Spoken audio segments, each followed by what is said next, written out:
Peace and love, family. So we're back in class, and I have a bulletproof method and removal for collections and charge-offs. So that's what today's class is going to be covering. I've jotted down a couple different notes here on my phone to make sure that I'm hitting each one of them. I will be reviewing the the bullet points that I do have here as well to make sure that we're executing and getting these collection accounts and charge-offs removed from our consumer report. Granted, this does work best with collections and charge-offs. This also does work with any derogatory account or delinquent account being late payments on your guys' consumer report as well too. So specifically in regards to this training, this is going to be for collections and charge-offs though. But keep in mind this does go for every and any account on your consumer report to go ahead and get it removed. So when it comes to charge-off accounts specifically, we must remember that from the beginning of the transaction, the moment that they ran our credit card and entered us into a consumer credit transaction, we had already credited these corporations. These corporations have been credited. And so by understanding that a finance charge did arise, and that the moment that there was a finance charge, that is the sum of all charges. So if that's the sum of all charges and they've received amount financed on your behalf, an amount financed from our behalf that covers the finance charge, then they've already been credited. So we got to understand that first and foremost. So with that being said, the moment that they charge off the account, that is them counting that account as a loss in their tax books. And so that's another way in which they go about not having to pay anything and not losing out and always coming out on top throughout these transactions. And so let's see, I wrote down a couple different things here. The first steps that we're going to take with the collection or the charge off upon our consumer report is we want to review our consumer report first and foremost. We want to see if there's any inaccuracies on that report, whether that be the amount that they're reporting, if there's a cent or two or a couple different cents that are off or dollar amounts that are off.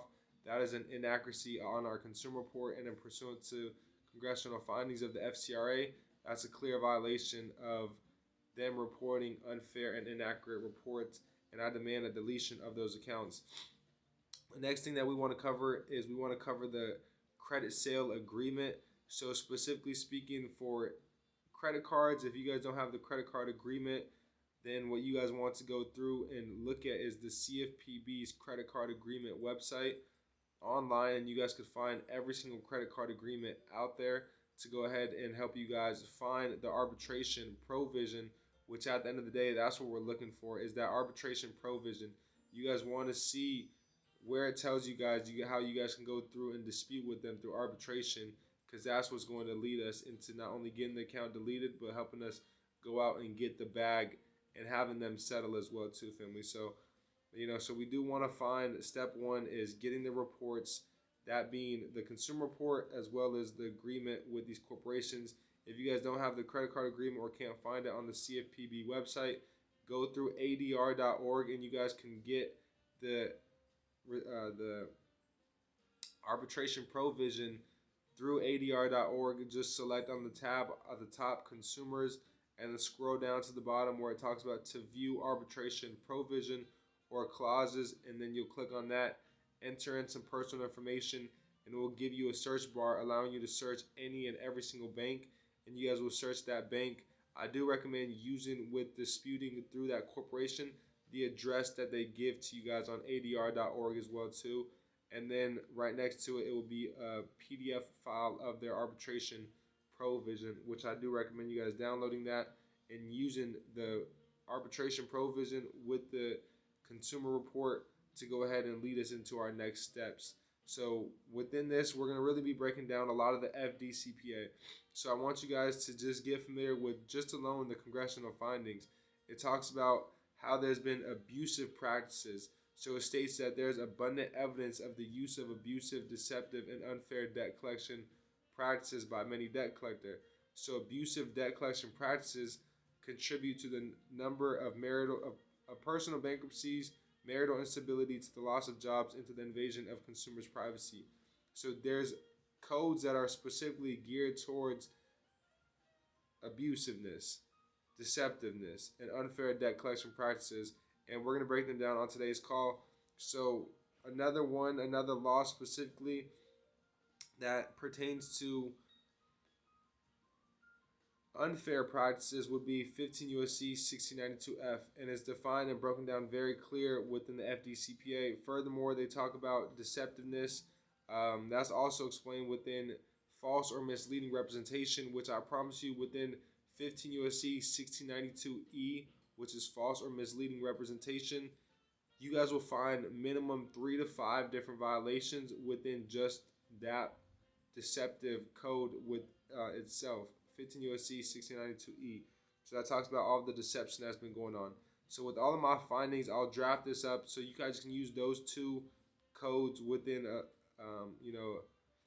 ChatGPT. Draft it up in ChatGPT, and it'll help you guys draft up an affidavit of truth, or a notice of dispute. Either one. I do recommend both of those, and I'm going to get into both of those. So you guys can use ChatGPT though to help you guys draft up both the affidavit of truth and the notice of dispute. But you guys are going to want to have a notice of dispute and separately an affidavit of truth.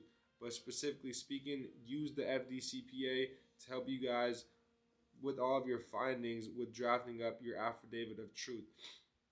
So with the affidavit, send it in a notice of dispute and break down the fees and costs that it will take them for both the filing fees of your party, and their party as well too, the arbitration initiation fee, the arbitration deposit, and any legal costs that are incurred throughout the arbitration process that it will cost them to take them through arbitration.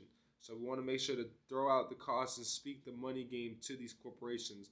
So right away, right off the bat, with the consumer report, with the arbitration provision, we're sending in an affidavit of truth with a notice of dispute. So we're going to send in 2 different letters where we're going to type up different things. The notice of dispute can be something very simple along the lines of inaccuracies, your privacy being invaded, etc. It could back up things that are stated within the affidavit of truth, how you've been deceived, how you've been misled, how they've used unfair debt collection practices, etc. Whatever it was that you guys emphasized within the affidavit of truth, and however you guys were violated, and only you know because only you were present throughout the transaction, you guys can draft up something within ChatGPT to help you draft up a notice of dispute.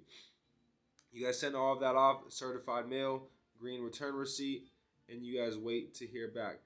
Within the notice of dispute, though, you're mentioning the fees. You're mentioning you're going to take them through arbitration. You're giving them the chance to let them know this is pre-arbitration. I'm giving you guys a chance to remove these accounts, and I'm willing to settle from the damages that were done for $3,000.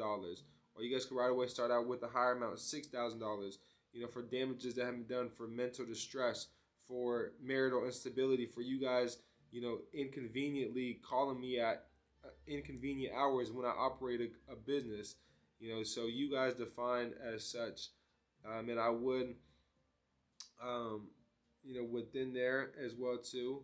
So with that packet, what I would do as well too is I would just draft up right away just a quick invoice through invoicegenerator.com and send off that invoice with the first packet. So first and foremost, the first packet, to clarify, is going to involve the consumer report, the arbitration provision, which you guys can get through adr.org, or the credit card agreement.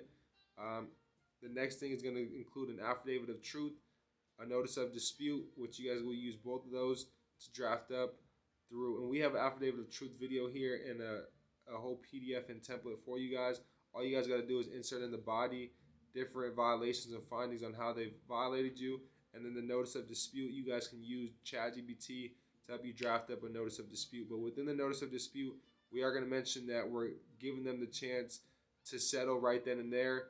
Before you guys go through arbitration, we're going to mention the fees that are attached with going through arbitration, and how right away it's going to put their company in, $5,000 to $10,000 plus, $1,000 hole of us just going through the process rather than them complying with, the things in which you guys are stating within your guys' documents.